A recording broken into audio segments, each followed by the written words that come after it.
Hey everybody, most of us know that if we call our doctor's office concerned that we may have COVID-19, they refer us for testing with what's called a PCR test. That's the gold standard where they go up the nose, send those results to a lab, and you usually get them back in a short amount of time. Now, something new in the works. It appears to detect COVID-19 on your breath. What we're detecting with this particular sensor is a chemical called nitric oxide. And your body makes that to try to open up its airways. Researchers at The Ohio State University's Wexner Medical Center, which provided this video, just published the results of a new study on this COVID breath detector device.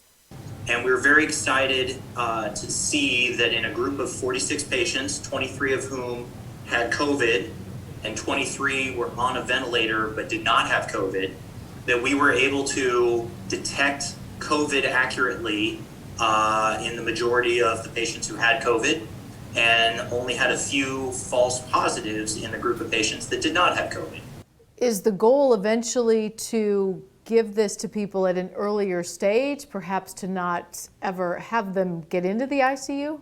Exactly right. So we picked the ICU, and you hit the nail on the head. We picked the ICU because we knew the patients had COVID, and we knew this is the worst it's going to get. Now, he says, it's being studied in drive-through test sites for comparison.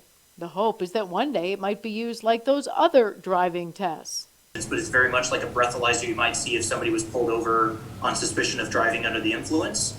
So you blow into the device, and the device measures that nitric oxide as it goes through, and then we can see if you have that stereotypical pattern. We get a result back in about 15 seconds.